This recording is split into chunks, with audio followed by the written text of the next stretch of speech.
How we going, everybody? Well, have a look at this, eh? My summer gear is on again. Unfortunately, the weather turned. It's actually okay. I didn't mind it being cold today. Got me a chance to get outside and do some hedging and pruning and cleaning up. And now I'm right next to this plum tree. If you remember this one in the past, we figured out that it was two varieties, the double graft. That side there, as you're looking at the screen now, on that side where I'm pointing, the other side is a blood plum or basically a blood plum, a Mariposa or Satsuma or Santa Rosa.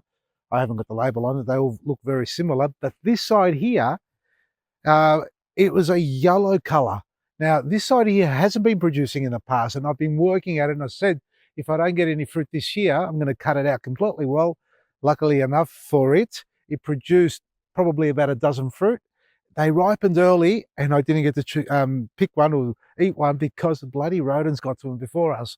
But nevertheless, it has produced. So what we've got to learn to do now is prune these trees down. And it's not just the plum trees, it's actually all fruit trees, in fact, that are ripening their fruit right now through the summer period, and some will go through into autumn.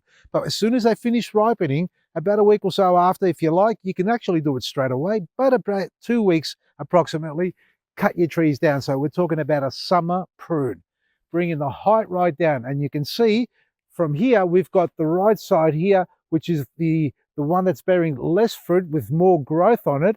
And that's all the growth you get in spring and summer.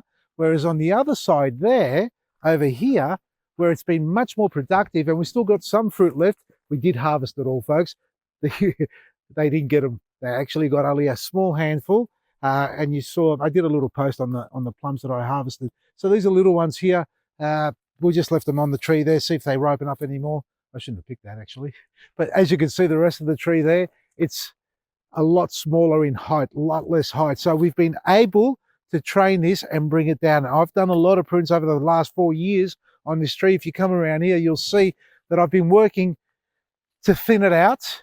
And you'll get fruit over the same branch year after year, but it does need to be thinned out because you'll get a lot of broken branches, crossovers, and this is what we're talking about. A broken branch, as small as it is like that, it still has a problem and it causes problems. And you can see here where we've harvested all the fruit off this branch here. That's where all the fruit were. We had heaps of them. That one just fell off, but nevertheless, this was a fruit-bearing branch here for ourselves. And what we need to do is look for little wispy branches like that. If they're a little bit thin, we're going to cut them back so they can thicken up, so they can hold the weight, so they don't arch down too much like that. You want them to sit upright like these ones here. Now, your cluster flowers that appear here is where your fruit will come from. You're not going to get it at the tip of the tree. You'll get it along the sides. And these little branches here need to be at least a year old before they start bearing any sort of fruit. You can see this one we've cut back down. Now down below here is where we should get our fruit. If not this season that just went past, yes, we've had some fruit down there. Maybe not on here, but next springtime, I dare say we'll get something coming out of these branches. Now you can see how it's got a 3-prong fork going on. We're going to bring this right back down. And this sort of pruning we will do in winter when we're thinning it out to get the structure that we want to establish on the tree. The prune that we do now, folks, is all about bringing the height down and reducing the overall new spurt of growth you get in springtime. So by pruning in summer, you give the tree 5, 6 months, 9 months almost to recover, go through its dormant period, and then come into springtime.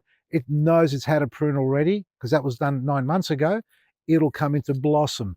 If you prune it so close to springtime where it's about to become active, and if you can't see the activeness on top, it doesn't mean necessarily it's not happening below, because the roots will grow before the top does. So if you're pruning around July, August, you've got root development already. All you're doing is triggering the tree and going, oh shit, I've got to start growing. What's happening? So it starts pushing on growth, drops its flowers.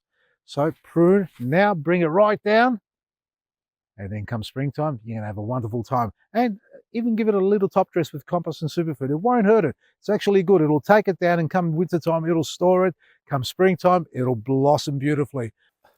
The thing about summer pruning, folks, it's almost impossible to see what you're pruning off exactly. All you're doing is looking for the height where you can reach, and you lop it down. If you want to try and grow your tree taller, obviously, don't prune it so hard as I am doing here. The aim here is to bring it out down to a height where it's manageable.